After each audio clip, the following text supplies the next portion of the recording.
Hey everybody, NJ Schultz here. Happy Pride Month! Are you all doing well? I hope you're all doing well.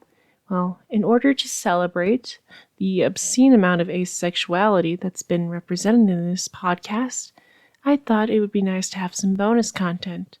So, look forward to this and one more coming this month, along with your regularly scheduled episodes. Anyways, enjoy! And there were at least 7 different casualties reported at the incident. As a friendly reminder from your police and disaster resources, please refrain from any disco music or disco-related activities. Anyways, that's all I have to say about that. Moving on, I have something I feel the need to address here at the station. Recently, we've received an influx of letters, emails, and anonymous rocks, all talking about one single concept. That concept being love. It seems there are many of you out there that are struggling with it. Some people are struggling to find someone. Others are struggling with the ones they already have. And then there are those who aren't quite sure what to think or how they should feel on the whole matter. Personally, I understand the uncertainty and confusion. It's been nearly a year now since I first discovered that I'm aromantic, and I've spent this entire time grappling with it. In some ways, it's been exciting and fun. In others, it's been absolutely terrifying. Growing up, hearing the songs, fairy tales, stories, everything proclaimed the virtues of love. From an early age, we're surrounded with romantic ideals. Go on dates, get married, have a family. Find that special someone and fall in love. Find that special someone and you'll finally be happy. Over and over we hear the same message. And, well, it gets to you, you know? You do everything you can to fulfill that story, to get that special someone. And yet, where does it lead? When does it all stop feeling like an act and you can finally be happy? I was stuck in that position at one point in time. He was my childhood friend. We knew each other very well and liked being around each other. So naturally, when he asked me to marry him, I said yes. Felt hollow and empty, but it didn't matter at the time. He was a good friend. I could spend time with him. He seemed like an easy option. And I thought we could make it work. I thought a lot of things.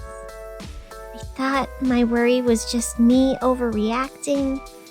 I thought I could live up to the big fantasy and everything else would fall into line. I thought that maybe this would somehow turn into love.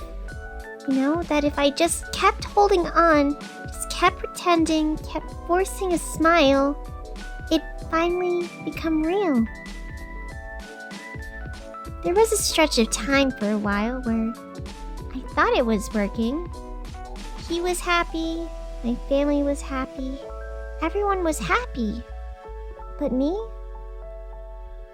I only felt empty, trapped by a sense of dread that I didn't have the words to properly explain. And it only got worse the closer we got to the wedding.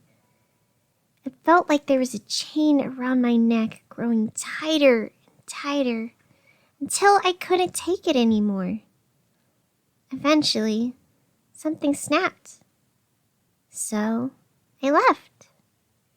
And now, here we are. You know, there are times I wonder if I made the right choice. There are times I worry that there's something wrong with me, or if I'll ever find happiness. The fear of dying alone and miserable weighs in the back of my mind constantly. And I can't stop asking myself those same questions.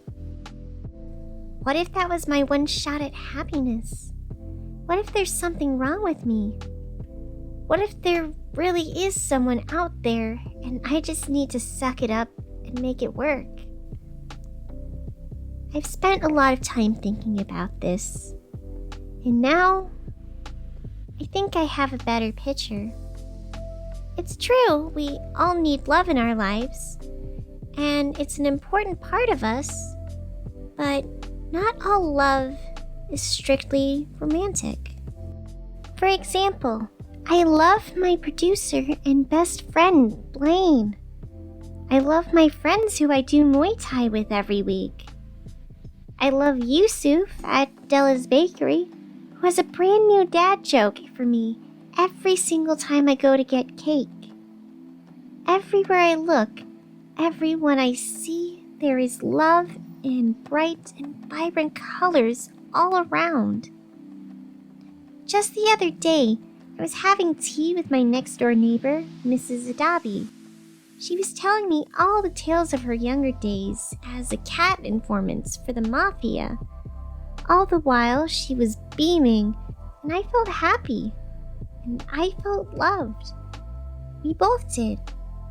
It wasn't the type of love of somebody walking down the marriage aisle, but it was the love of two people connecting on a personal level. This also goes beyond people. I love doing martial arts and the way it makes me feel powerful.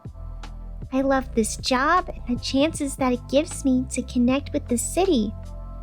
I love how there's a decent place to get taro-flavored boba tea and a strawberry cupcake on just about every block of this wonderful city. And most of all, I love all of you who tune in every night and listen.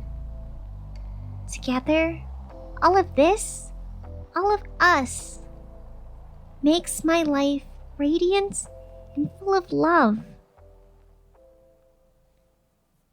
How very limiting must it be to see love only in a romantic sense? How very sad must it be to see only one type of love as valid?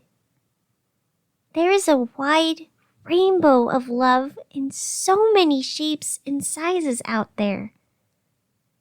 And to try to stifle that down to fit some traditional mold, it's just sad. I pity those who see the world in black and white. I pity the ones who think that happiness is only possible through falling in love with a special someone.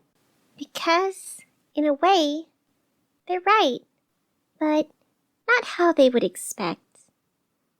We all need love. We all have a special someone that needs to be loved.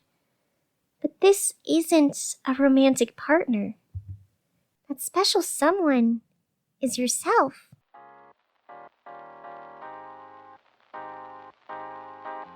A friend of mine who works at the station once said that you can't truly love others until you love yourself. And even though he said this while drawing a bunch of cryptic and ominous symbols on a whiteboard in the break room, he has a point. We deserve to be loved, all of us, no matter who you are or how you feel. When you take the time to care for yourself, to truly love you, all the rest of the world opens up. Take it from me. I've spent the better part of this year trying to learn more about myself and to love this person that I am. It hasn't always been easy, and there have been times I've wanted to give up and cry. But here I am now. Here we all are. The world is vibrant and full of love on every corner. It was hard, but the effort is worth it in every way. I hope all of you out there are taking the time to love the person that you are. And hey, if you find it hard to love yourself right now, that's okay. It's something to work on. So, you just keep doing your best. And know that we here at 87.7 FM will continue to love you now until the day you finally figure it out. You'll get there. We all do eventually. Love has the power to change lives, to make the world a better place. I've already seen it change mine for the better. So get out there, and may you all find love in the vast and wonderful ways it comes. Up next is an in-depth discussion with local experts on the sudden religion cult thing that has formed around the whale statue built on 11th Avenue. Should you too praise the whale? Is this just a piece of performative art or some kind of cult? We'll be sure to let you know. In the meantime, enjoy yourselves, everyone. We'll be back after a word from our sponsors. Dream Girl City is a production by N.J. Schultz. It's written, produced, and acted by N.J. Schultz. Have questions? Have comments? Check us out on social media or email us at DreamGirlCityRadio.com. Happy Pride Month, everyone. I hope you all are having fun in the many ways that you can. I'll see you next week for a very, very special Rose Parade.